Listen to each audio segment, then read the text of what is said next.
Parfait. Hop, c'est bon, on peut démarrer. Go les petits. Donc, bonjour à tous. Donc, petit rappel, s'il y en a qui ont encore les micros allumés, pensez à éteindre vos micros. Et si jamais vous avez les vidéos allumées, d'éteindre les vidéos, puisque du coup, c'est redirigé directement sur Facebook. Et je vous souhaite la bienvenue. Alors, on va commencer d'abord par se présenter peut-être rapidement. Charlotte, je te laisse démarrer. Allez. Donc, bonjour à toutes et à tous. Je suis Charlotte Francesia. Moi, je suis chercheuse à l'Office français de la biodiversité. Je travaille sur les oiseaux migrateurs et l'influence des activités humaines sur ces populations-là. Et je suis ravie de passer cette soirée avec tout le monde et avec nos deux invités. Et donc, moi, je suis Laetitia Blanc. Alors, je suis enseignante de SVT en lycée et je suis une ancienne chercheuse. J'ai obtenu un doctorat en écologie au CEF, au Centre d'écologie fonctionnelle et évolutive, et c'est là où j'ai rencontré Charlotte. Alors, du coup, pour vous expliquer un petit peu, en temps normal, dans les conférences Gaïa, on a tendance à inviter uniquement des femmes scientifiques à présenter leurs travaux. Et en fait, on s'est dit avec Charlotte, depuis qu'on a toutes les deux un petit garçon dans notre vie, qu'il était peut-être utile d'intégrer les hommes aussi à notre cause et que ça permettrait peut-être de faire avancer un peu plus vite les choses. Et du coup, on a décidé de créer un nouveau format et de proposer des conférences en alliant une chercheuse et un chercheur et de présenter des exemples de belles collaborations. Et donc, Heidi et Léo sont un bel exemple de collaboration. Donc, avant que Charlotte vous présente vite fait du coup nos deux invités, je fais juste un petit rappel technique peut-être pour la conférence. Donc, pendant la conférence, il vous sera possible de poser des questions. Si vous avez des questions qui vous viennent au fur et à mesure, vous pourrez les poser directement dans le chat. Donc, sur Zoom, en bas de l'écran, vous avez une petite bulle, un peu comme une bulle de BD. Vous cliquez dessus et vous pouvez écrire vos questions. Et nous, à la fin de la conférence, on se chargera de les poser directement à nos invités. Donc, n'hésitez pas à poser des questions pendant la conférence ou bien à la fin, durant la phase de questions. Voilà. Et donc, pour ceux qui sont sur Facebook, n'hésitez pas, on a créé un petit post sur lequel vous pouvez mettre des commentaires et noter du coup vos questions. On essaiera de gérer un petit peu les deux modes de visio. Je te laisse continuer, Charlotte. Merci. Alors oui, ce soir, on accueille donc Heidi Sevestre et Léo Déco, et ce sont des glaciologues. Donc, qu'est-ce que c'est que des glaciologues? Je pense qu'on va en apprendre plus au fur et à mesure de la soirée.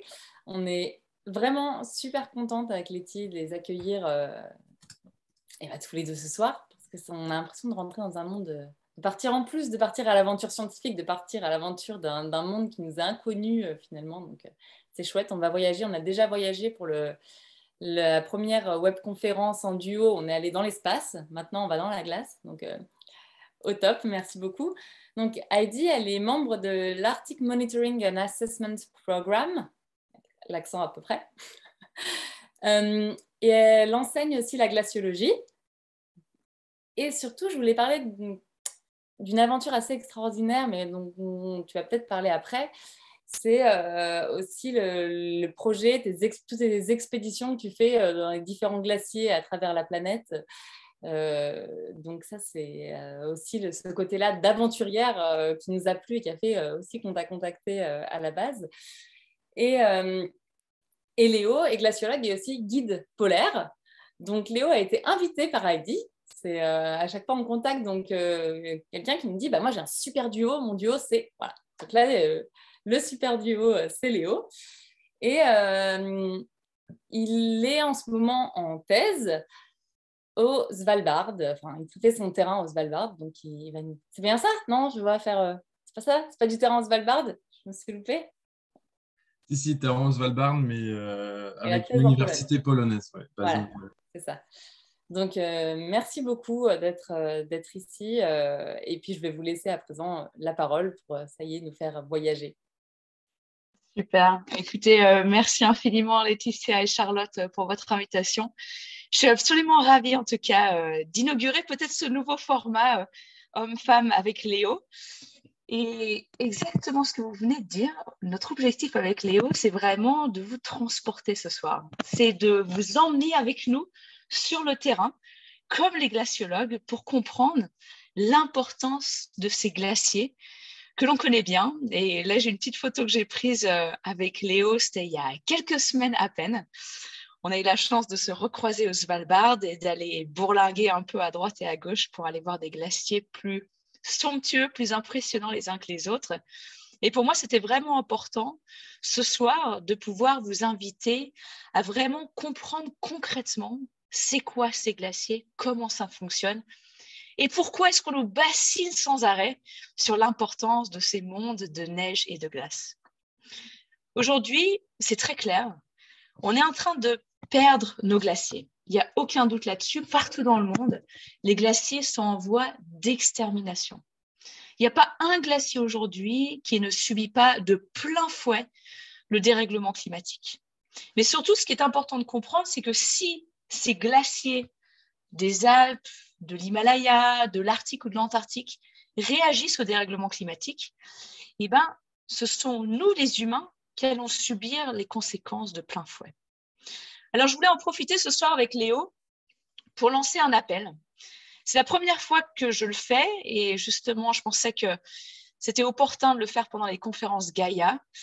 Avec Léo, on voulait vraiment passer une annonce et on lance tout ce programme de crowdfunding qui s'appelle « Sauver un glacier, sauver un ou une glaciologue ». Alors, on espère qu'on va pouvoir compter sur vous de pouvoir participer à ce programme. Non, je déconne, évidemment, ce n'est pas du tout le cas. Mais c'est très clair qu'aujourd'hui, en tant que glaciologue, je peux vous dire qu'on se pose pas mal de questions. Et on se rend compte en passant beaucoup de temps sur le terrain que les glaciers changent beaucoup, mais alors beaucoup plus vite qu'on pouvait l'imaginer. Pour vous dire, même les pires de nos modèles mathématiques, de nos modèles physiques, n'arrivent pas à capturer la vitesse avec laquelle les glaciers aujourd'hui sont en train de changer. Alors pourquoi est-ce que c'est important de parler des glaciers? Parce que tout simplement dans le monde, qui que l'on soit et où que l'on soit, on n'est pas du tout préparé à la disparition des glaciers. Ça va nous prendre de pleine face si on arrive à ça. Et déjà aujourd'hui, en fait, on subit des conséquences qui sont liées à la fonte accélérée de ces glaciers partout dans le monde.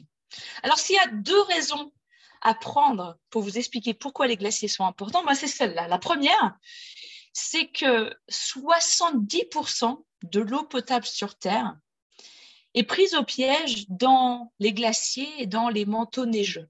Vous vous rendez compte? 70% de l'eau douce sur Terre se trouve dans les glaces et dans les neiges sur Terre. Pour cette raison, et rien que pour cette raison, il faut tout faire pour ralentir la fonte des glaciers. Il faut tout faire pour les protéger, pour préserver ces ressources en eau douce. Alors, cette eau douce, elle sert à quoi? Elle sert évidemment à boire, à s'hydrater, elle sert à tout ce qui est sanitaire dans beaucoup de pays. Elle sert à irriguer des cultures, elle sert à produire de l'hydroélectricité. En France, l'eau des glaciers, l'eau de fonte des glaciers pendant l'été, sert aussi à refroidir des centrales nucléaires. Vous vous rendez compte?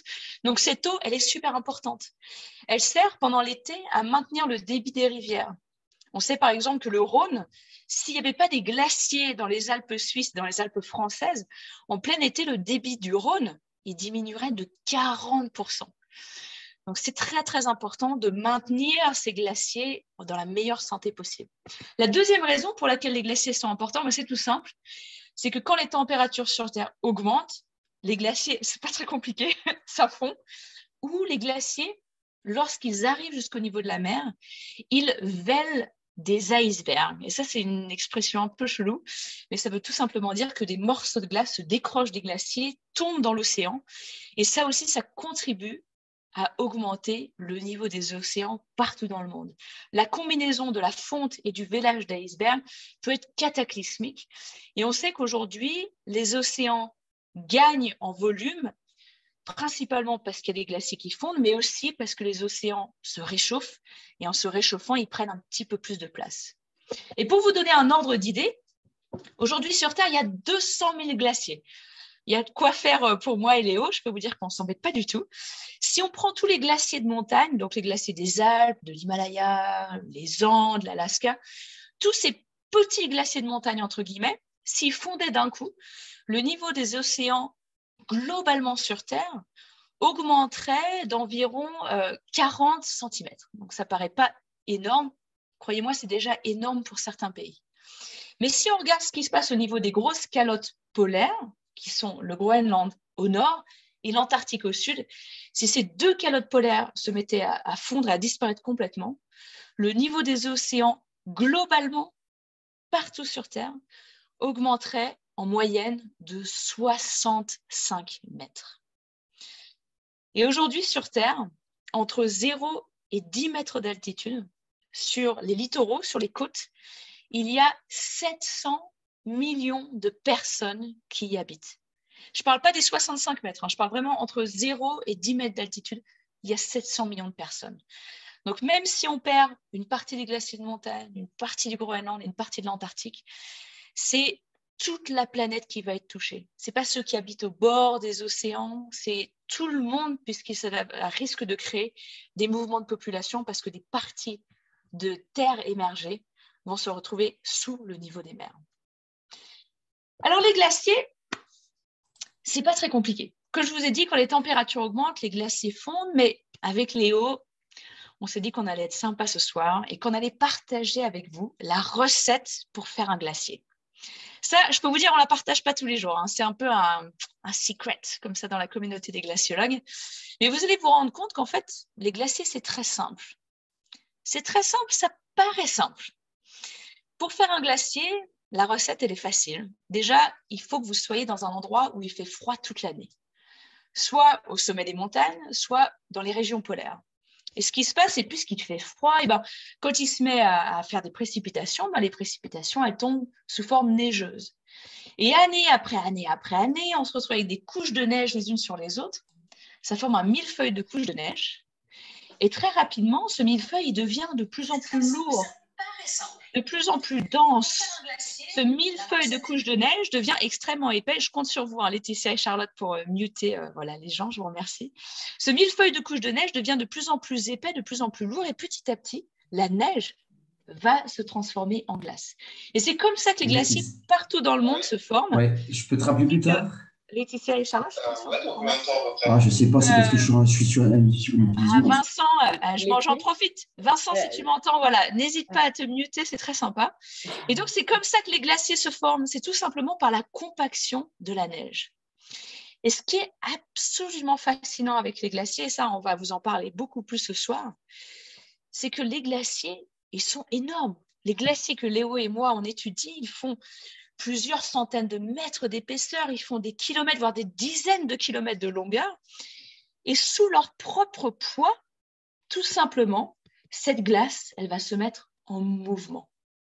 Et tous les glaciers dans le monde sont vivants. Ils sont tous en train de bouger. Alors, certains sont très lents, d'autres sont beaucoup plus rapides. Et là, je vais vous montrer un glacier qui n'est pas n'importe lequel.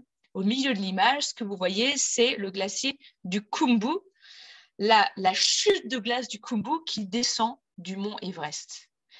Et le fait que ce glacier descend d'une montagne aussi pentue, finalement, accélère la dynamique du glacier. Alors là, on a rembobiné la vidéo. Les glaciers ne remontent pas les montagnes. Ça, je n'ai pas encore vu. Mais les glaciers sont toujours en mouvement. Et cette dynamique, ce mouvement du glacier, peut complètement changer la donne sur sa fonte et sur sa contribution à l'élévation du niveau des océans. Alors, avec Léo, ce soir, on voulait vous emmener au Svalbard. Et le Svalbard, c'est quoi? C'est tout simplement un petit archipel que l'on trouve au cœur de l'Arctique, entre le nord de la Norvège et le pôle Nord. Et là, c'est une image qu'on ne voit pas souvent, mais là, on est en train de survoler le pôle Nord et on regarde ce qui se passe autour de nous. Et sous cette petite marque rouge, vous avez cet archipel qu'on appelle le Svalbard. Mais en France, on appelle plutôt ça le Spitsberg. Hein, c'est le nom le plus commun. Et cet endroit, ce n'est pas un endroit anodin. Aujourd'hui, le Svalbard, c'est l'archipel, même c'est la région sur Terre qui se réchauffe la plus rapidement. L'Arctique se réchauffe 2 à 3 fois plus vite que le reste de la planète, mais le Svalbard en lui-même se réchauffe 6 à 7 fois plus vite que le reste de la planète. Et ce qui est génial, c'est que vous avez ce bâtiment-là en bas de l'image, vous avez une université, vous avez vraiment un laboratoire d'études au cœur de l'épicentre du dérèglement climatique. Et c'est là où Léo et moi, on a eu la chance de faire une partie de nos études. Alors, je voulais vous montrer à quoi ça ressemble de faire du terrain en glaciologie et je vais commencer à vous emmener sur le terrain et je vais ensuite passer le relais à Léo. Et moi, en tant que glaciologue, je me suis vraiment spécialisée dans la dynamique des glaciers, mais surtout en passant beaucoup de temps à la surface des glaciers. Et il y a un endroit où j'ai beaucoup travaillé, se trouve au nord-ouest de l'archipel du Svalbard, dans la station internationale de Ny-Ålesund. Alors, vous pouvez voir, c'est assez mignon, hein, c'est un petit village où il y a la maison bleue qui appartient à la France et à l'Allemagne, la maison jaune qui appartient à l'Italie, et là, on fait beaucoup de fêtes, beaucoup trop de fêtes. Le bâtiment le plus moderne qui appartient à la Norvège. Et ce qui est génial, c'est qu'on est entouré de glaciers à Ny-Ålesund. Vous en voyez déjà sur l'image ici. Ça, ce sont des glaciers terrestres. Donc, ils naissent sur Terre, qui se terminent sur Terre. Mais il y a aussi des glaciers qu'on appelle des glaciers de marée. Et c'est ce que vous voyez ici sur cette image aérienne. Donc là, on s'éloigne de Ny-Ålesund. Et vous voyez sur la droite de l'image ces énormes surfaces blanches et grises qui arrivent jusqu'au niveau de la mer. Et ça, ce sont des glaciers de marée. Et un des glaciers qu'on a étudié, c'est Kronebreen, ce magnifique glacier, le glacier de la couronne. Et Kronebreen, c'est un des glaciers peut-être les plus énervés du Svalbard. Et ce que je veux dire par ça, donc c'est le glacier que vous voyez en bas de l'image. Et je suis juste à gauche, si vous arrivez à me deviner sur l'image, en train de surplomber le glacier. C'est un glacier qui constamment avance super vite. Et on ne comprend pas très bien pourquoi est-ce que Kronebreen avance aussi rapidement. Vous le voyez sur l'image, il est super crevassé, il s'étire sans arrêt. Et puisqu'il avance très vite, et ben malheureusement, Kronebreen, il est sans arrêt en train de lâcher des quantités d'icebergs dans l'océan absolument gigantesques. Et ce glacier, on commence à bien le connaître, puisqu'on y va pratiquement chaque année. On mène des études dans le fjord, on mesure la température de l'eau, la densité de l'eau dans le fjord, puisque l'eau est directement en contact avec le glacier. On met des appareils photo time-lapse pour prendre des photos du glacier, on mesure le volume du glacier, on plante même des GPS sur le glacier pour mesurer sa vitesse. Et tout ça, ça nous donne énormément d'informations de l'extérieur du glacier pour comprendre pourquoi est-ce que ce glacier est aussi rapide. Et malheureusement, Kronebreen, non seulement c'est un glacier qui accélère, qui relâche de plus en plus de glace dans l'océan, mais en même temps, c'est un glacier qui se raccourcit année après année. Et ça, c'est véritablement l'œuvre du dérèglement climatique. Et ce qu'on a compris grâce à ces time-lapse, donc là, je vous montre un petit time-lapse, on a pris une photo par jour. Ce qu'on a compris grâce à toutes ces mesures extérieures, c'est qu'un des facteurs qui influence le plus ce retrait du glacier, le fait qu'il vèle autant d'icebergs, c'est en partie dû à la température de l'eau du fjord. Aujourd'hui, nous avons des véritables canicules sous-marines qui augmentent la température de l'eau dans les fjords de Svalbard. Et là, vous voyez le retrait du glacier, donc le glacier qui continue à accélérer, mais qui se raccourcit pendant l'été et qui ainsi participe de façon gigantesque à l'augmentation du niveau des océans. Et donc, pour nous faire toutes ces mesures extérieures, ça nous donne des indices sur cette enquête policière où l'on cherche à comprendre comment ces glaciers bougent, pourquoi est-ce que certains glaciers sont rapides, pourquoi est-ce que certains glaciers sont lents, mais surtout, ça nous aide à comprendre et à essayer de prévoir quelle va être la contribution de ces glaciers à l'élévation du niveau des océans. Mais malheureusement, ces mesures de surface, ces mesures à l'extérieur du glacier, elles ne suffisent pas.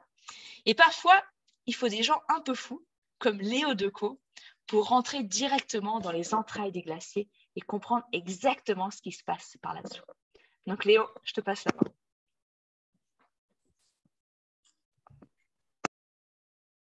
Alors Heidi, merci pour la première partie de la présentation. Hop,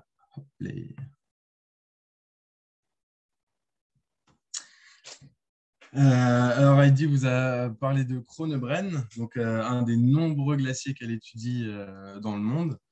Et moi, j'ai envie de vous présenter Hansbreen. Donc Breen en norvégien, ça veut dire glacier, donc c'est le glacier de Hans. Donc ça, c'est mon petit bébé. C'est un des principaux glaciers que j'étudie au Svalbard. Et donc, on voit que c'est un glacier déjà de marée. Donc, un glacier de marée, en fait, c'est un glacier qui se finit dans la mer. Parce qu'à l'opposé des glaciers de marée, on a ce qu'on appelle des glaciers terrestres. Donc, c'est des glaciers qui ont leur front qui finit sur la Terre, hein, comme celui-là.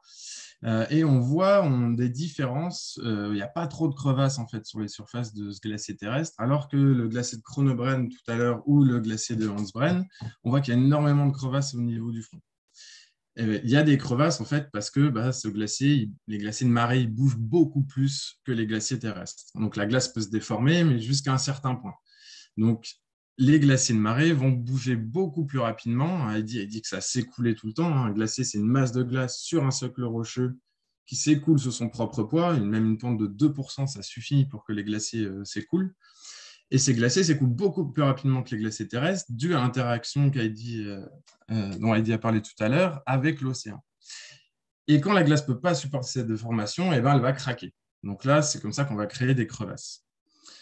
Donc, en fait, les glaciers terrestres, eux, vu qu'ils finissent sur la Terre, ils vont contribuer à l'élévation des mers, mais avec de la fonte. Donc, pendant l'été, on a de l'eau qui va couler sur le glacier, et après, ça va couler au front du glacier. Ça va faire ce qu'on appelle des rivières proglaciaires, donc des rivières devant le glacier. Et cette eau va finir par aller dans la mer. Parce qu'une des grandes questions dont Heidi a parlé tout à l'heure, parce que c'est ce qui nous concerne tous, au niveau d'un des grands impacts global des glaciers, ça va être de combien le niveau de la mer va augmenter d'ici 2050 et 2100.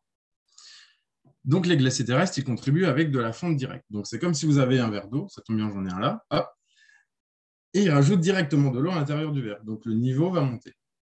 Alors que les glaciers de marée, eux, ils peuvent contribuer à l'élévation du niveau des mers d'une autre manière, et c'est une manière plus mécanique. Donc, merci d'avoir donné la définition de vélage tout à l'heure. Donc, en fait, ils vont casser des morceaux de glace dans la mer et ça va créer des icebergs. Et ces icebergs, après, ils vont fondre au large. Donc, bien sûr, ça contribue aussi par de la fonte directe, hein, avec de l'eau qui va s'écouler directement dans la mer.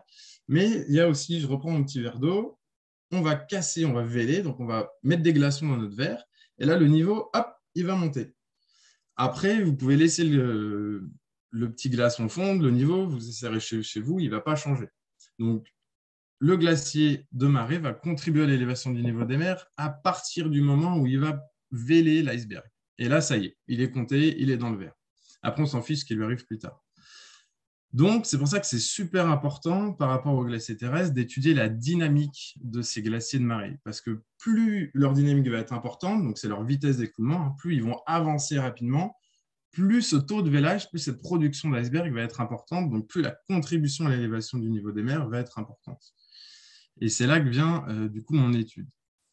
Je vous montre juste une petite carte qui montre la vitesse de retrait des glaciers. Là, vous me dites, oh, Léo, il dit n'importe quoi, on a dit que les glaciers ne faisaient que avancer.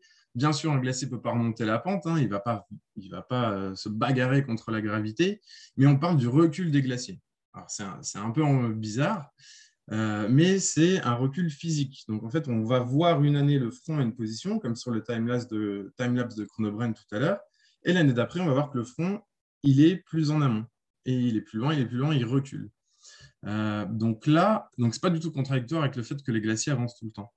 Et là, on voit, donc ici, il y a Kronebreen, un des petits chouchous d'Heidi, et ici, c'est Hansbreen. Et on voit que les glaciers au Svalbard, ils reculent à peu près en moyenne d'une bonne centaine de mètres par an. Et ces glaciers, donc là, Hansbreen, ça c'est la position de Hansbreen en 2010, et là, la position de Hansbreen en 2016. Donc, on a pris Hansbreen comme sujet d'étude parce que ce glacier, il est bien représentatif en fait des glaciers du Svalbard. Il a une taille à peu près moyenne pour les glaciers de marée. Et en fait, là, on ne se rend pas bien compte dans les régions polaires hein, des dimensions, des distances. C'est assez dur à évaluer. Donc là, son front, il fait à peu près 2 km de large. Et pour la partie du front, la falaise de glace qui est émergée, parce qu'il y a une partie qui est sous l'eau, il y a à peu près 30 mètres de glace. Et on voit que Hans Bren, entre 2010 et 2016, il a reculé de 600 mètres. Donc, c'est moins que Krone Bren. Krone Bren, du coup, lui, c'était 3 km en 10 ans, donc ça fait du 300 mètres par an. Donc là, lui, il est très, très rapide au niveau du recul. Mais du coup, là où il faut faire attention, c'est que quand on parle de 600 mètres de recul en 6 ans, ça ne veut pas dire qu'il y a 600 mètres de la longueur de Hans Bren qui est parti dans la mer en vélage, en iceberg, et qui a contribué à l'élévation des mers. Parce qu'on vous a dit qu'ils avancent tout le temps, ces glaciers. Et Hans Bren, il avance à peu près à 150 mètres par an. Donc là, je vais vous demander de sortir un peu vos cerveaux et de faire un petit calcul. Donc, ça veut dire qu'on a 600 mètres de moins en 6 ans, plus 150 mètres par an. Donc, ça fait 150 fois 6, donc 900. Donc, ça veut dire que Hans Bren, il a délivré 1,5 km de sa longueur, donc 1500 mètres en 6 ans. C'est extrêmement rapide. Si on met ça, même pas à l'échelle des temps géologiques, moi, je ne pensais pas pouvoir voir des changements comme ça juste à mon échelle de vie humaine avant d'aller au Svalbard. Et ça veut dire aussi que je devais marcher 1,5 km en plus pour atteindre le glacier. Donc ça, c'était une autre mauvaise nouvelle, mais plus personnelle. Mais donc, quand on parle de recul des glaciers, il faut aussi penser qu'ils sont tout le temps en train d'avancer. Donc, c'est pour ça que la dynamique de ces glaciers est super importante à étudier parce que ça va déterminer le taux de vélage. Et vu qu'on a ce petit point d'interrogation, enfin même gros point d'interrogation pour 2050-2100 au niveau de l'élévation du niveau des mers, il faut étudier la dynamique des glaciers de marée. Alors, on sait que les glaciers de marée, enfin en tout cas les glaciers, on les voit souvent en surface. Comme a dit Heidi, on étudie beaucoup ce qui se passe en surface avec des images satellites, en allant poser des GPS, en mettant des capteurs, en faisant des timelapses. Mais par contre, on a tendance à oublier qu'ils ont quand même une certaine épaisseur. Et là, on voit Hans Bren, il est en moyenne à 350 mètres d'épaisseur. C'est une petite moyenne pour les glaciers de marée au Svalbard. Et ce qui se passe à l'intérieur et surtout en dessous, ce que je vous montrais tout à l'heure, c'est super important. Le problème, c'est que aller étudier ce qui se passe dedans, aller poser des capteurs, là, ça devient très compliqué. C'est un peu comme une boîte noire, en fait, l'intérieur des glaciers. On ne sait pas trop ce qui s'y passe, mais ça a une importance énorme sur leur dynamique. Donc, le système hydrologique des glaciers, ça, c'est mon étude. Et pourquoi on les étudie? Parce qu'en fait, je vais vous montrer qu'ils ont une importance énorme sur la dynamique de ces glaciers. Donc, on l'a dit, on a de la fonte en surface. Là, on voit sur l'image, c'est une photo d'un glacier qui est vu de la surface. Donc, c'est pris dans l'avion. Et on voit une espèce de gros trait noir en haut à droite. Donc, ça, c'est une bédière. Donc, c'est une rivière de surface. Donc, quand en été, le glacier va fondre, l'eau va s'écouler et elle va creuser des rivières. Donc là, elle est très, très marquée, celle qui est en haut à droite. Mais on voit aussi plein de petits traits parallèles à cette grosse bédière. Et si vous regardez l'échelle de 25 mètres en bas à gauche, on voit qu'en fait, il y a énormément, c'est comme si le glacier était griffé, on a énormément de ces petites bédières. Donc, il y a beaucoup, beaucoup de bédières en surface sur un glacier. Et voilà à quoi ça ressemble vu d'un peu plus près. Et en fait, l'eau, elle est plus dense que la glace. Donc, elle est plus lourde. Donc, tout ce qu'elle veut, elle, c'est aller en dessous de la glace. Donc, dès qu'elle va trouver un petit crack, une petite crevasse, elle va s'engouffrer. Et elle veut rejoindre le fond. Désespérément, elle veut rejoindre le fond des glaciers. Donc, l'eau, elle va rentrer dans ce qu'on appelle des moulins. Donc, voilà à quoi ça ressemble. Donc, ces moulins, ils sont creusés par l'eau. Donc, ils vont trouver un petit crack ou une dépression sur le glacier. Ça va faire un petit tourbillon et ça va creuser ces grandes cheminées verticales. Et au Svalbard, elles font entre 1 mm et 15-20 mètres de diamètre pour 120 mètres à peu près maximum de profondeur. Donc 120 mètres en vertical. Sauf que le glacier, je vous ai dit, il fait en moyenne, Hans Bren, en moyenne 350 mètres d'épaisseur. Donc il faut bien que l'eau, elle continue à y aller, même après être allée dans le moulin. Et après être allée dans le moulin, en fait, elle va aller dans des grottes glaciaires. Donc, c'est exactement comme des grottes de calcaire. C'est creusé par l'eau, ça va être sinueux et ça va sinuer tout doucement jusqu'au fond du glacier. Et là, on arrive dans ce qu'on appelle des rivières sous-glaciaires. Donc là, on voit vraiment sur la photo la base du glacier, au-dessus de la tête de Alex, de mon collègue, et on est sur le socle rocheux. Donc là, il n'y a même plus besoin de crampons pour marcher. On est vraiment sur le socle rocheux sur lequel repose le glacier et il y a juste ce petit espace qui a été creusé par l'eau. Donc, pour remettre tout ça dans son ensemble, un petit schéma, parce qu'on aime bien, nous, les scientifiques, on aime bien les schémas. Donc, l'eau s'écoule en surface. Après, on voit qu'elle rentre dans le moulin. Après, elle va sinuer dans des rivières, dans des grottes à l'intérieur du glacier. Et elle va enfin arriver au fond du glacier pour faire ses rivières sous-glaciaires. Et l'eau va continuer à couler au fond du glacier. Elle va finir par sortir au niveau du front du glacier.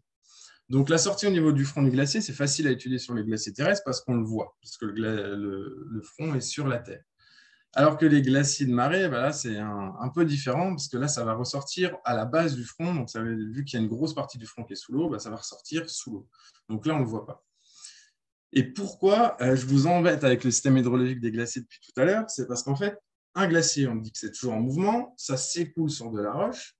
Sauf que la roche, bah, elle va opposer énormément de résistance à l'avancée du glacier. Ça fait énormément de frottement. Alors que si on a beaucoup d'eau qui vient à cette interface, la base du glacier et le socle rocheux, là, on va venir lubrifier cette base. Et là, le glacier va pouvoir avancer beaucoup plus rapidement. Et si les glaciers avancent beaucoup plus rapidement, bah, qu'est-ce qui se passe? On va avoir beaucoup plus de vélage, donc beaucoup plus de glaçons dans notre petit verre d'eau. Et le niveau de la mer va augmenter encore plus rapidement. Alors, comment on fait pour étudier l'intérieur des glaciers? Parce que c'est le système hydrologique au monde qui est le moins connu, en fait, le système intérieur hydrologique des glaciers. Donc, tout d'abord, il faut cartographier. Donc là, on va explorer ces grottes glaciaires, on va aller à l'intérieur et on va cartographier ces grottes d'une année après l'autre. Parce qu'en fait, je vous ai dit, c'est comme une grotte calcaire, sauf que les grottes calcaires, elles vont évoluer en centaines, milliers d'années. Alors qu'une grotte glaciaire, d'une année à l'autre, elle peut être complètement différente. Donc d'abord, je faisais la cartographie de ces systèmes et je voyais d'une année à l'autre où est-ce que ça a évolué le moins. Pour pouvoir me dire, ah, bah, ça va être là qu'il faut poser mes capteurs parce que là, ils ont une chance de survivre pendant 1 an ou peut-être 2 ans. Une fois que j'avais trouvé le bon endroit, et bien là, bon, j'ai une idée, je sais, il faudra que tu me dises, Heidi, si c'était une bonne idée ou pas, c'est d'utiliser ce qu'on appelle le bubulateur sur la station polonaise. C'est une cocotte minute, en fait, c'est un foreur à vapeur. Donc, c'est une petite cocotte minute, on met de l'eau dedans, on a une bouteille de gaz, on fout le feu, ça bout, on maintient tout fermé sous pression. Et là, tout d'un coup, on va avoir énormément de pression avec la vapeur. Et vous voyez, on a un petit tuyau ici. Et on va ouvrir les vannes. Et là, la vapeur va sortir sous pression et on peut creuser des trous dans la glace. Donc, normalement, on l'utilise qu'en surface. Mais moi, je me suis dit que ça pourrait être sympa de l'utiliser à l'intérieur parce que, en fait, les parois de ces grottes glaciaires, elles peuvent fondre jusqu'à 1 mètre en une année. Donc, si je veux que mes capteurs survivent, il ne faut pas que j'aille creuser avec ma petite broche à glace qui va faire 21 cm. Il faut que j'aille creuser beaucoup plus profond. Donc, je me mettais à creuser un trou, ensuite un autre, d'essayer de les connecter, ce qui n'était pas forcément évident. Et une fois que j'avais réussi, et ben là, on pouvait passer du câble pour être sûr qu'il soit bien attaché. Et on va l'attacher à plusieurs points d'ancrage pour être sûr que aussi le capteur il reste bien au milieu des conduits parce que vous imaginez, il y a des pressions colossales d'eau pendant l'été, hein, donc je ne fais pas du tout à l'intérieur des glaciers pendant l'été. Mais le capteur, lui, doit rester là. Donc, il peut se faire trimballer. Après, il peut regeler dans la paroi de la grotte.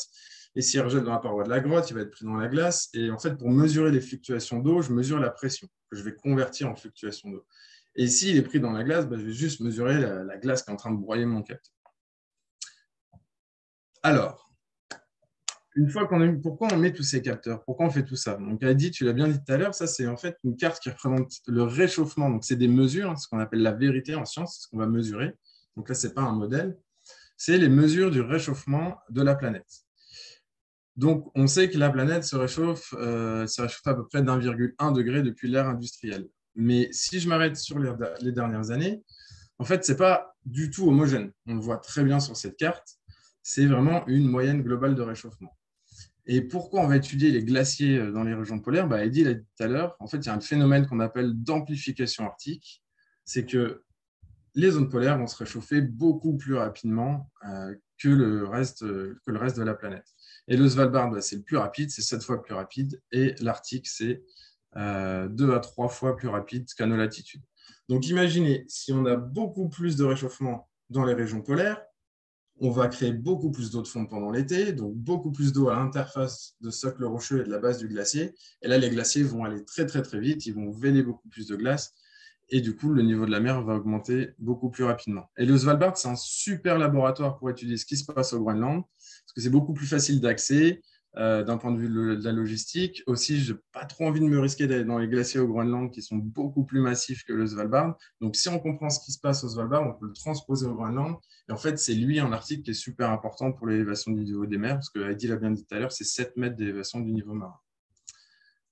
Donc, je vais vous passer une petite vidéo, là, si vous avez 5 minutes, parce que c'est mieux que des mots pour voir comment ça se passe, en fait, le terrain à l'intérieur.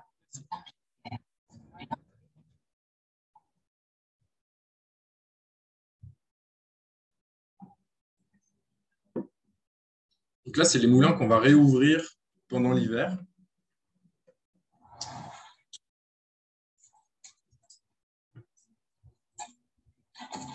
Mètre par mètre, glace fonde et les éboulis ont creusé un tunnel dans la glace.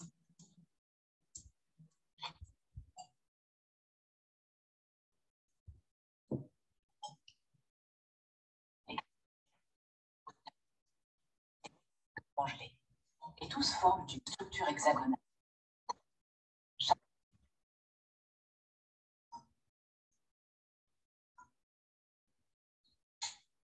Bien s'assurer, c'est une question de vie ou de mort, surtout dans la partie supérieure du glacier, où cette descente contient beaucoup d'air.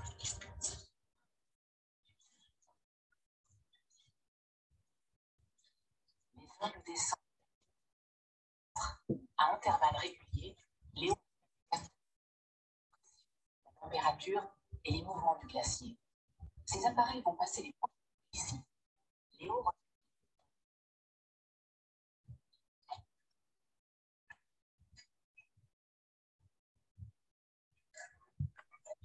Est-ce que Léo, tu pourrais commenter peut-être au fur et à mesure? La vidéo, elle est un tout petit peu saccadée.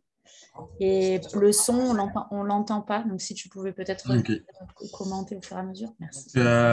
En fait, je repère les moulins pendant l'été. Parce que c'est impossible de repérer des moulins en hiver quand on a de la neige sur les glaciers. Enfin, même plutôt en automne. Parce qu'après, si je veux rentrer à l'intérieur de ces moulins, j'attends que la saison de fonte soit finie. Donc, une fois que je les ai repérés, je peux y aller en automne et installer des capteurs. Sauf que le problème, c'est que toutes les données sont enregistrées à l'intérieur de ces capteurs. Ça commence tout doucement, mais on n'a pas trop moyen de récupérer des données en surface. Donc, ça veut dire que si on ne retrouve pas le capteur, on perd toutes les données. Donc, il faut y retourner plusieurs fois pendant l'année. Donc, on n'y va pas du tout en été, hein, mais quand on veut retourner en hiver, il faut qu'on marque l'entrée de ce moulin, qu'on puisse le retrouver en dessous de la glace, surtout que le glacier aura bougé en plus par rapport à l'automne où on y était avant. Et là, on va rouvrir le moulin, on va creuser, il y a environ 2 à 3 mètres de neige à creuser. On s'attache au motoneige, on descend, et une fois qu'on est à l'intérieur, là, je peux essayer d'aller retrouver mes capteurs. Et ces capteurs, en fait, ils mesurent la température, la pression, qu'on va convertir en mètres d'eau, donc en fluctuation d'eau. Parce qu'en fait, si vous voulez, si on mesure juste la pression, ce qu'on appelle pression atmosphérique, c'est le poids en fait, de tout le gaz de notre atmosphère. Donc 100 km de gaz.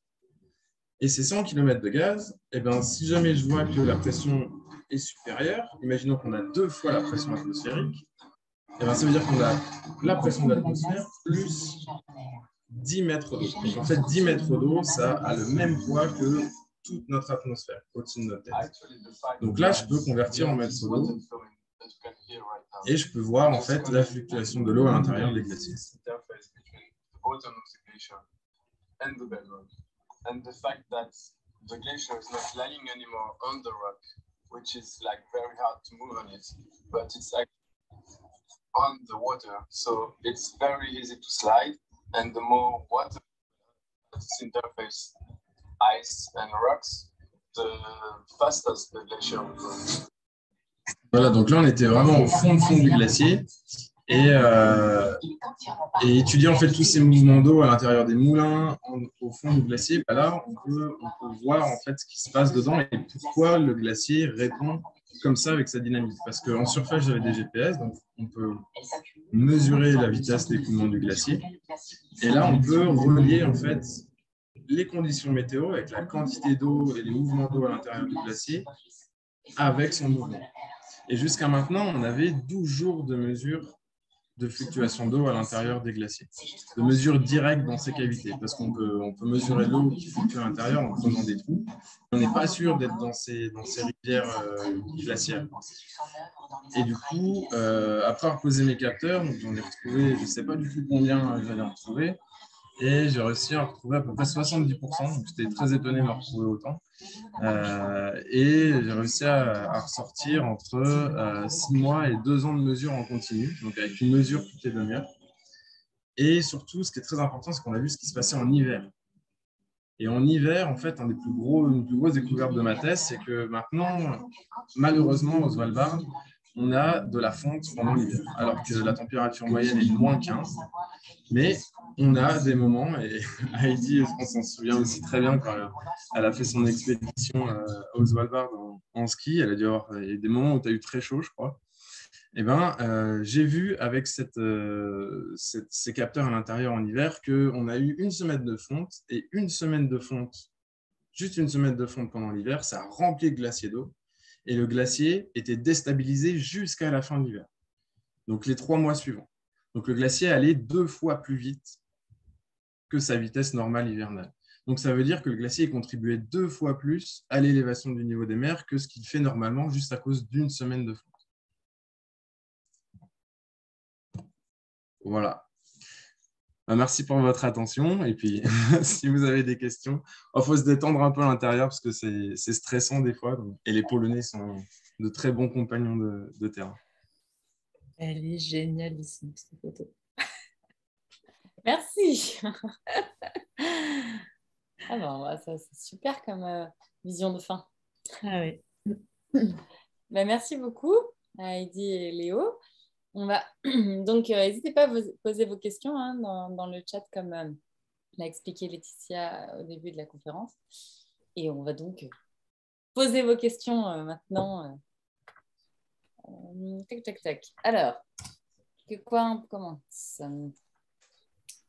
On va peut-être commencer par la dernière là, qui vient d'être posée dans le chat. On nous demande, est-ce que lorsque le glacier diminue, est-ce qu'il perd en épaisseur sur toute sa surface?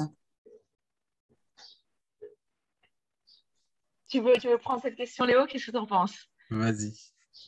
Merci Edmé en tout cas pour cette question. Alors, quand tu me dis que lorsque le glacier diminue, j'imagine que tu parles que quand le glacier se retire ou se raccourcit, tu demandes si justement ça affecte l'épaisseur du glacier. C'est une question vraiment intéressante parce que ce qu'on remarque au Svalbard, c'est un phénomène assez extrême. C'est que l'augmentation de température, c'est surtout la partie basse en altitude qui fond plus que la partie haute. Tu vas me dire, ah oui, c'est très logique. Mais c'est vrai parce que l'océan se réchauffe beaucoup plus vite. L'air à basse altitude se réchauffe très vite aussi. On remarque que des glaciers qui ont généralement une pente relative, en fait, fondent plus en partie basse qu'en partie haute. Et on a un truc fou qui se passe, c'est que les glaciers deviennent de plus en plus pentus au Svalbard. Ce changement de pente des glaciers est capable de complètement bouleverser la vie d'un glacier. C'est tout d'un coup, le glacier qui était relativement plat devient de plus en plus pentu. Et certains glaciers, on voit que ça les force à accélérer, à avancer encore plus rapidement en direction de l'océan. Et ça peut créer des phénomènes, et je vois que notre ami Timo dans le chat a posé cette question, ça peut créer des phénomènes qu'on appelle de surge glaciaire, donc des accélérations temporaires des glaciers qui changent complètement la donne par rapport à l'augmentation du niveau des océans, parce que c'est des phénomènes qui sont cataclysmiques mais temporaires. Donc voilà une réponse très longue à cette très bonne question. Merci. Et ça nous pose des problèmes aussi hein, sur le terrain d'études, parce que nous, on a des stations météo sur le glacier, et quand on est revenu juste la saison d'après, après la saison de fonte, en fait, la surface du glacier dans la partie basse, elle avait baissé de 2,80 m. Donc, pour aller rechercher la station météo maintenant qui se retrouvait à 2,80 m d'altitude, et c'était assez compliqué. Donc, pour entretenir aussi des mesures permanentes sur les glaciers, c'est de plus en plus dur à cause de cette fonte justement verticale. Et je voulais rajouter quelque chose que j'ai oublié. Mais oui, et le fait d'avoir justement ces mesures sur les glaciers, ça nous permet de nous rendre compte aussi quand on voit un piquet qui ressort comme ça, alors qu'il y a 6 mois, on venait, il y avait juste 10 cm qui ressortaient de la surface. Enfin, quand on a en visuel ça, c'est vraiment très, très marquant et vraiment impressionnant. Après, je me permets de faire un lien avec ce qui a été dit auparavant. Là. On dit souvent que, et c'est un peu le message que vous transmettez tout le long de la conférence, que le réchauffement climatique génère du coup la fonte des glaciers. Mais est-ce qu'il n'y a pas aussi une sorte de boucle, de cercle vicieux? C'est-à-dire que le fait qu'il y ait la fonte de glaciers, on a une diminution de l'albédo du coup, donc à la réflexion des rayons solaires, et du coup un réchauffement climatique. Est-ce que ce serait pas... Voilà. Et quelle est la part du coup de ça dans le réchauffement climatique? Est-ce que vous sauriez... Ouais, c'est une super remarque. C'est vrai que ce changement dont tu parles, donc tu as utilisé un terme un peu technique qui s'appelle l'albédo, peut complètement changer l'année. Donc, il faut savoir que les surfaces de neige et de glace sur Terre ont vraiment un rôle ultra important déjà de stabilisation du climat. Tout simplement parce que c'est des surfaces blanches, et des surfaces blanches sont capables de renvoyer une partie du rayonnement solaire dans l'espace. C'est que quand on porte un t-shirt blanc ou un short noir en plein été, on voit tout de suite la différence. Et aujourd'hui, sur notre planète Terre, 10% des surfaces émergées sont recouvertes de neige et de glace. Donc, c'est vraiment énorme, une proportion gigantesque. Et ce qui se passe aujourd'hui, comme l'a dit Laetitia, c'est que ces surfaces sont en train de les perdre. On est en train de tout faire pour les disparaître le plus rapidement possible. Et donc, à la place de surfaces blanches, qu'est-ce qui se passe quand un glacier recule, quand on perd ces surfaces de neige et de glace? Forcément, ce que l'on a dessous, c'est beaucoup plus foncé. Et on se retrouve avec des surfaces plus foncées, donc qui absorbent beaucoup plus de rayonnement solaire, donc qui absorbent la chaleur et qui vont elles-mêmes accélérer la fonte du glacier qui est encore là, hein, qui se raccourcit de plus en plus.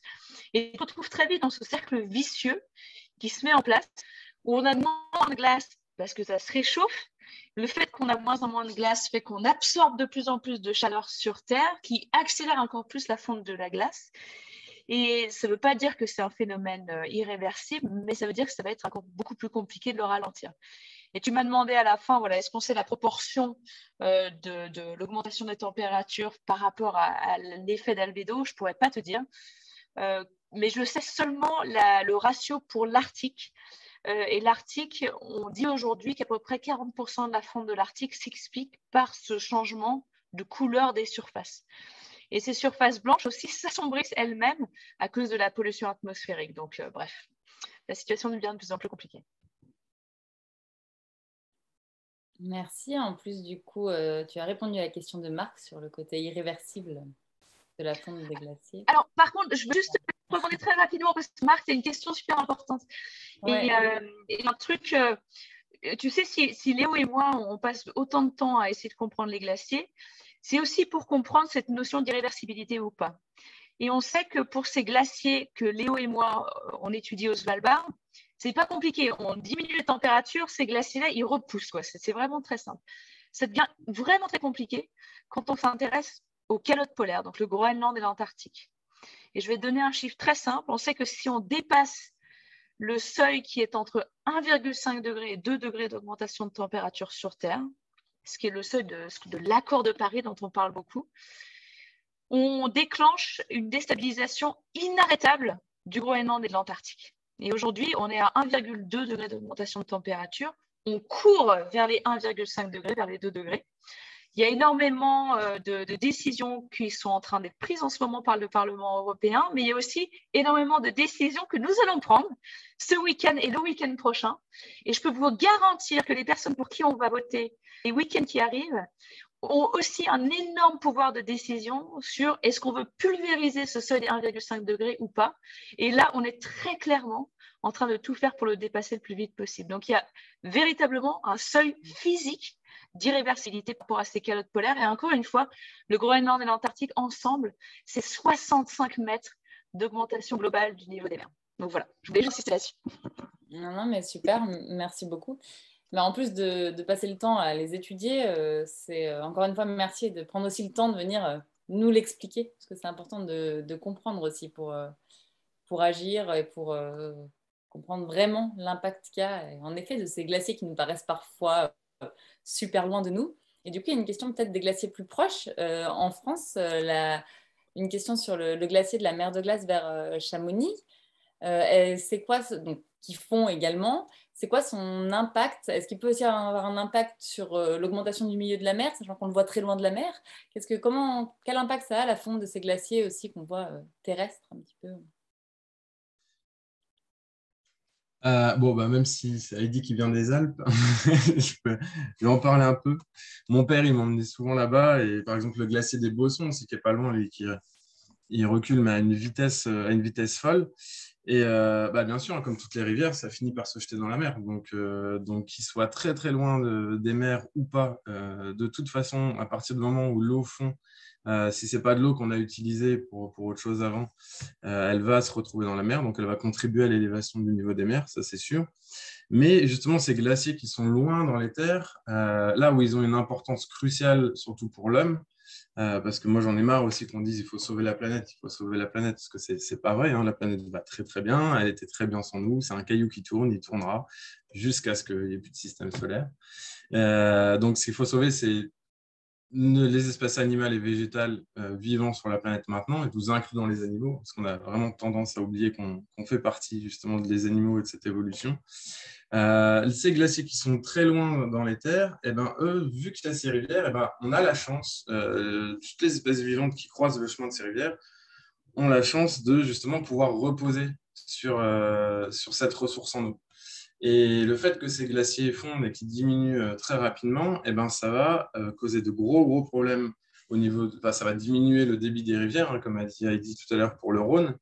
Et du coup, qui dit diminution du débit de ces rivières, bah, dit diminution de l'eau qui est disponible pour l'irrigation des cultures, diminution de l'eau disponible juste pour boire, pour tous les végétaux et les animaux qui sont autour. Aussi diminution d'eau qui est disponible pour faire de l'hydroélectricité. Donc justement, ces glaciers, en fait, c'est là que la nature est super bien faite. C'est que c'est un peu un réservoir d'eau pendant l'été. Donc, on va avoir de l'eau pendant l'hiver, on va avoir de la neige, mais pendant l'été, surtout dans des pays où ça va être très aride pendant l'été, eh ben, on a de la chance, vu qu'il fait chaud, ça fait fondre les glaciers, mais il ne faut pas que ça fonde trop non plus, il faut qu'ils arrivent à se régénérer derrière, eh ben, ça va apporter de l'eau, justement, l'eau que ces gens n'ont pas par les pluies, ça va leur apporter de l'eau pour qu'ils puissent survivre pendant l'été. Le problème, là, c'est qu'il y en a énormément qui est apporté, et ça crée autre chose, parce que dès qu'on n'est plus en équilibre dans un système, et ben, en fait, ça crée des problèmes. Donc, par exemple, en Himalaya, le fait que les glaciers fondent énormément, et ben, ça crée des énormes lacs au front des glaciers. Et ces lacs, hein, ils sont retenus par les moraines, donc c'est comme des gros barrages naturels créés par les glaciers, parce qu'avant, ils avançaient et ils ont fait toute cette barrière de roches qui sont venues gratter justement dans la montagne. Et ça fait des lacs pro-glaciaires, donc devant les glaciers. Mais le fait que là, ça fonde trop rapidement, eh ben, ça fait que ces lacs, après, ils vont déborder. Et on l'a vu, hein, je pense au Pakistan, il n'y a pas longtemps, on a des énormes inondations de vallées. Et là, qui viennent tout détruire sur leur passage. Ça nous fait des coulées de boue incroyables. Il y avait aussi des gens pris dans une mine il y a 1 ou 2 ans. Donc là, ils ont trop d'eau, mais ça crée des catastrophes. Et pour justement diminuer ce réservoir, et après, bah, on aura complètement asséché ce petit réservoir de glace. Et du coup, il n'y aura plus assez d'eau après, pendant les étés, pour permettre de vivre correctement.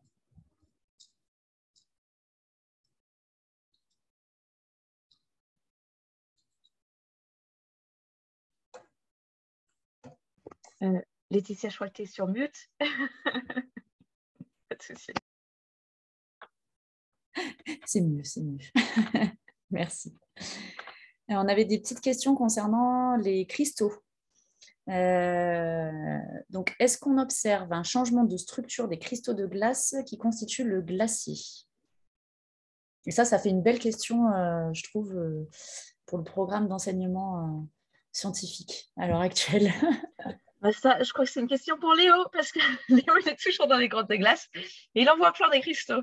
Alors, si tu peux nous raconter... Déjà, dis-nous pourquoi il y a des cristaux dans ces grottes de glace, que ça, c'est assez marrant. Et puis après, voilà comment est-ce que ça peut évoluer, tout ça. J'ai une petite idée, mais je ne suis pas sûre d'avoir raison. Je te laisse y aller. Il y a différents cristaux. Il y a les cristaux de la glace elle-même qui constituent le glacier. Et après, il y a les beaux cristaux qu'on voit dans les grottes de glace. Et notamment dans une grotte, on est allé il y a un mois avec Heidi dans Långebränd. Et là, on voit des... tu t'en rappelles? Là, on voit des beaux cristaux. Et en fait, il y a beaucoup de touristes qui viennent dans cette grotte. Et du coup, dû à leur passage, nous, on respire, donc on va relâcher un peu de vapeur d'eau. Et ça va aider ces glaciers à pousser à l'intérieur du glacier. Donc, il y en a qui sont très beaux dû à la présence humaine. Après, ça va être quand on a de l'eau qui s'écoule dans ces grottes et on commence à être en hiver, là, ça va regeler. Et ben, il y a eu énormément le milieu est très très humide, le taux d'humidité dans les grottes quand on a des rivières qui coulent à l'intérieur est très élevé. Et là, on va pouvoir avoir des petits cristaux qui poussent sur les parois du glacier. Après, les cristaux qui constituent eux-mêmes la glace, donc il y a des gens qui utilisent ça, notamment à Grenoble, au laboratoire de glaciologie. Ça ressemble très fortement aux cristaux des roches.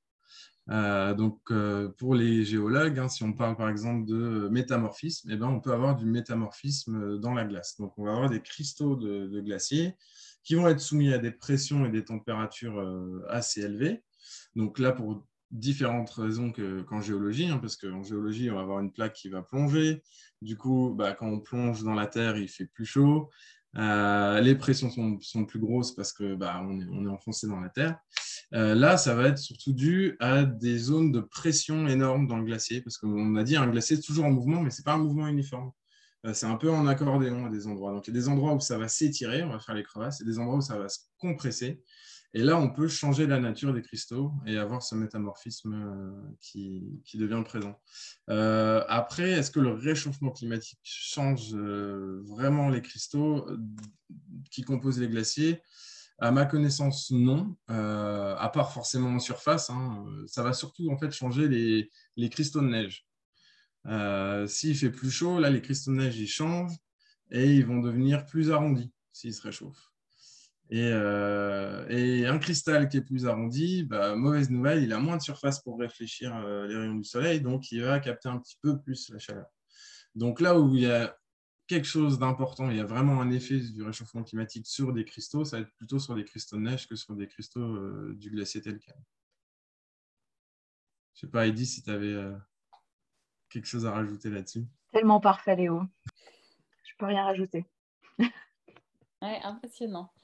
Alors, on ne va pas tarder à terminer parce qu'on voit que le temps file. Donc, on n'aura pas le temps de poser toutes les questions. On est désolé de pouvoir poser les questions de tout le monde. Une question super importante quand même. Céline qui demande si c'est plus dangereux de croiser un ours ou de se balader sous un glacier. Voilà. Mais elle a une deuxième question aussi. Alors, je la lis pour pas déformer. Il y a des hypothèses sur la fonte des glaciers et le relargage de contaminants qui sont déposés. Qui s'y sont déposés, pardon.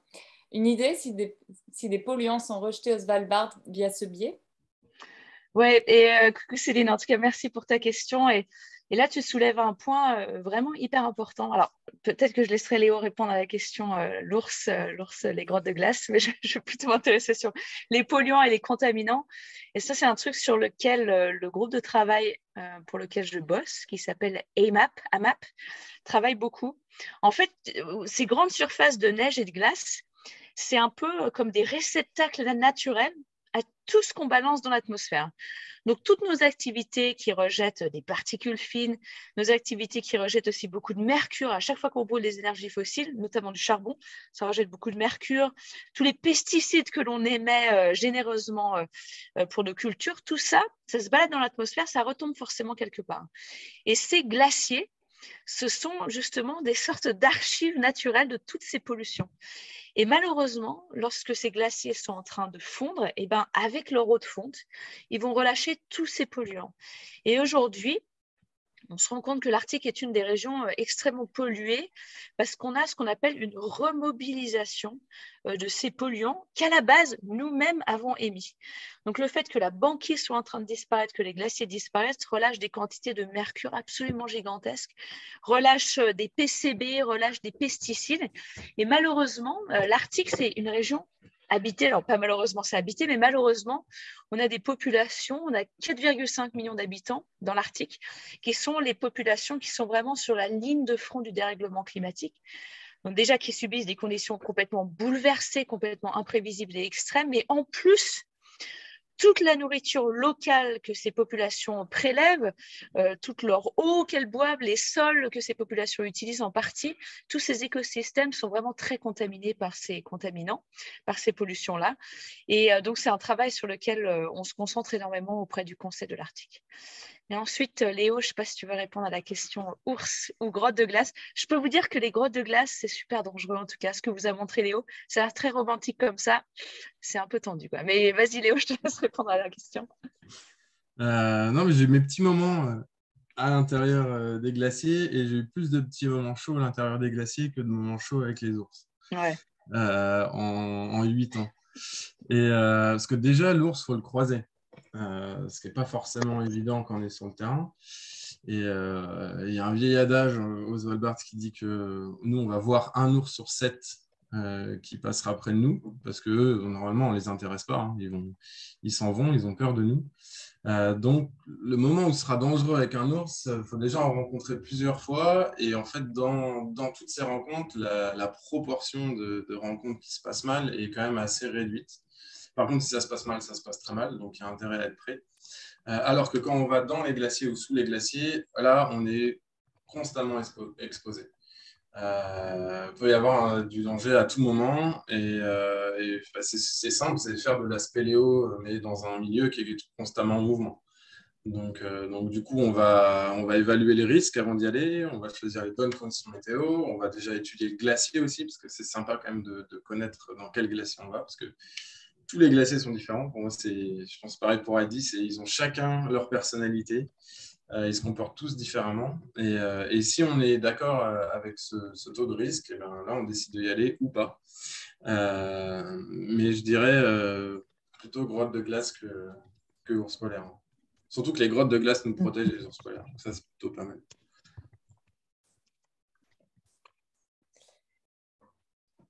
Et bah, du coup, on va peut-être terminer sur quelques petits mots sur votre parcours. Bah, déjà, Léo, est-ce que tu peux peut-être nous dire, est-ce qu'il t'a fallu une formation de moniteur d'escalade pour faire le type d'acrobatie que tu fais sous les glaciers?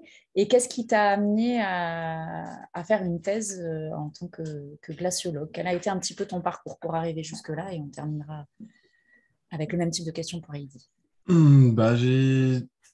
J'ai suivi en fait mes passions dans les études. J'avais pas pour but d'être glaciologue. Et je sais qu'il y a un prof d'SVT, vous êtes deux du coup. Et c'est un de mes profs d'SVT en première. Il nous a emmenés en terrain dans les Alpes. Alors, moi, je viens de Lorraine à la base. Donc, on a des montagnes, hein, les Vosges, mais je sais que on se moquait de moi quand j'étais à Grenoble, quand je disais qu'on avait des montagnes en Lorraine. Et un prof d'SVT qui nous a emmenés dans les Alpes. Donc, j'y allais depuis longtemps, tous les ans, avec mes parents. Mais lui, il nous a expliqué la montagne, en fait. Donc, on n'avait plus juste cette beauté. On a commencé à comprendre, en fait. J'ai commencé à comprendre pourquoi il y a des plis comme ça, pourquoi les roches, comment les montagnes se créent, qu'elles n'étaient pas non plus éternelles. Et ça m'a vraiment bouleversé parce que j'ai toujours voulu comprendre déjà la nature, parce que je trouve on est sur une planète qui est tellement bien faite. Il y a un infime pourcentage de chances qu'il y ait de la vie dans l'univers, et nous, on est dessus. Et je trouve ça complètement dingue, parce que notre passage est assez court sur la Terre, de partir de ce monde sans avoir compris sur quoi on vit. Et c'est ce qui nous donne la vie, et c'est ce qui nous maintient en vie, en fait. Donc voilà, j'étais passionné par la géologie et la SVT. Donc je suis parti en première année de biologie-géologie, parce qu'on ne pouvait pas commencer la géologie tout de suite. Et en deuxième année, j'ai commencé la géole, j'ai adoré. Et après, je suis parti à Grenoble avec deux autres collègues de Nancy, dont un qui nous a traînés, parce que lui, il savait qu'il voulait bosser au laboratoire de glaciologie. Moi, j'étais plus dans les risques naturels, donc soit volcans, soit sismologie ou glaciaux. Et j'ai regardé, en fait, je voulais faire beaucoup de terrain. Donc, j'ai regardé là où il y avait le plus de terrain. La sismo, bah, c'est super, hein, c'est 1% ou 2% du temps. On creuse un trou, on met des capteurs, on bétonne, et après, c'est des gens, par exemple au Mexique, qui vont s'occuper de nos capteurs. La volcano, c'était quand même pas mal bouché, et on sait déjà beaucoup de choses. Et en fait, la glaciologie, c'est hyper d'actualité maintenant, et c'est une science qui est relativement jeune, en fait. Ça fait que 60-70 ans qu'on a vraiment une discipline qui s'appelle glaciologie. Et du coup, là, j'ai pu faire mes stages de master au laboratoire de Grenoble, laboratoire de glaciologie de Grenoble. Et après, donc, c'était master en eau, climat, environnement, parce qu'il n'y a pas vraiment une formation, un master glaciologie. Enfin, je sais qu'Heidi a fait un truc un peu comme ça en Angleterre, mais en France, c'est compliqué. Et la glaciologie, il faut comprendre, c'est hyper multidisciplinaire. On peut l'aborder par les mathématiques pures, la modélisation, la géologie, juste purement la géographie, en faisant de la carto, la chimie, en faisant du carottage, le gros cliché d'ailleurs du terrain des glaciologues, ou de l'hydrologie. Enfin, c'est hyper multidisciplinaire. Donc après, j'ai refait un master en géographie physique, toujours à Grenoble. Et là, j'ai découvert le Svalbard. J'ai vu des photos. Là, je suis tombé red dingue de cet endroit. J'ai dit, il faut absolument que j'y aille. Donc, j'ai fait prof d'SVT remplaçant et un titre remplaçant pendant un an pour me faire de l'argent pour pouvoir aller au Svalbard en bossant au McDo parallèlement. C'était le meilleur boulot de ma vie. J'ai entendu parler de cette université aux Svalbard, donc là je suis parti et j'ai fait 6 mois de cours là-haut et je suis tombé ras de dingue de cet endroit. Le virus polaire m'a gagné et j'ai tout fait pour rester là-bas. Je voulais faire une thèse, mais je voulais une thèse avec beaucoup de terrain et c'est compliqué en sciences de trouver une thèse avec beaucoup de terrain parce que ça coûte cher. Donc on est plus tenté d'avoir des thésards qui font de la modélisation parce qu'on paye un ordi et après on a financé pour les 4 ans. Donc j'ai mis 1 an à trouver le sujet avec les Polonais, qui ont une super base de terrain au Svalbard. Et en 1 an, j'ai vu passer que 2 sujets de thèse avec beaucoup de terrain sur les glaciers. Donc c'était un en Nouvelle-Zélande et un en Pologne.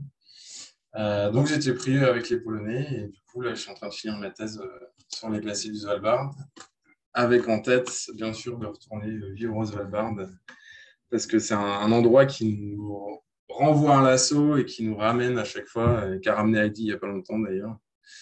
Voilà. Je vais enchaîner avec mon parcours. En tout cas, Léo, c'était très, très poétique et plein d'enthousiasme, plein d'entrain.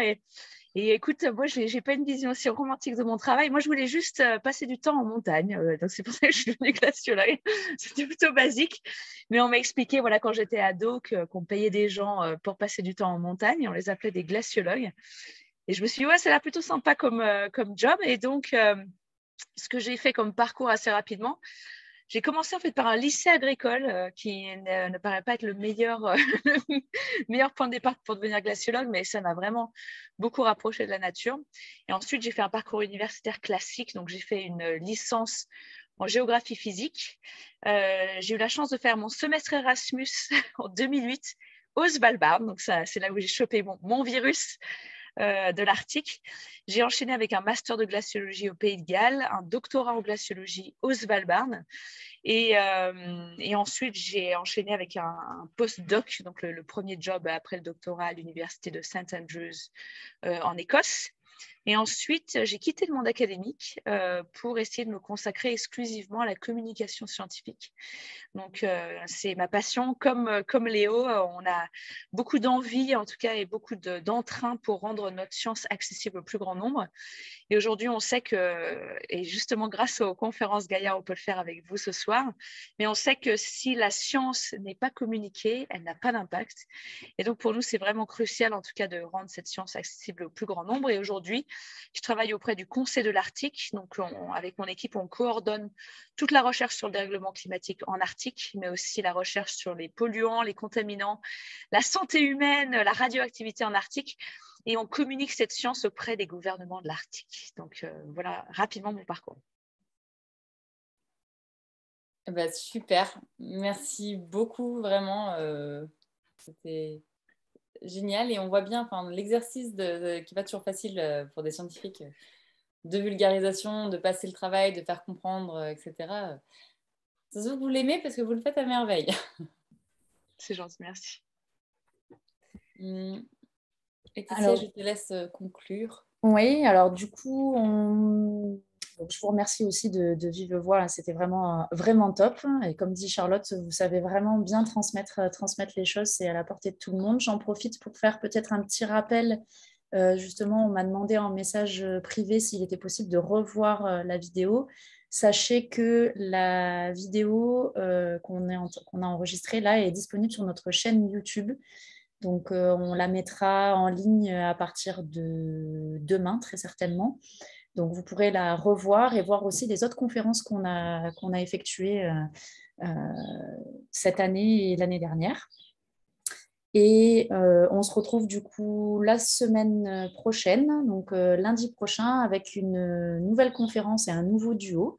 Donc, ce sera Laure Laiguéry et Daniel Gertner, j'espère que je n'ai pas écorché son nom, et qui nous présenteront une conférence intitulée Du dénombrement des lynx à la gestion de la pêche au thon, l'histoire d'une collaboration scientifique. Donc, vous découvrirez le lien qu'il peut y avoir entre un lynx et des thons. Et donc, on découvrira une nouvelle belle collaboration. Voilà.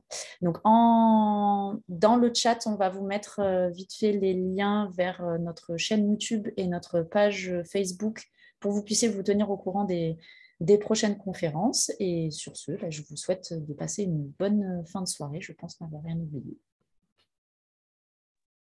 Merci tout le monde. Bonne soirée, à très vite. Merci à tous. Salut à tout le monde. Salut. Merci beaucoup. Ciao, ciao.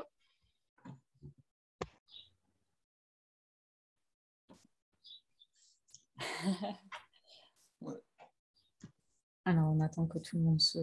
Ouais, si tu peux arrêter l'enregistrement, s'il te plaît. Il était incroyable, Léo. Elle dit c'était incroyable.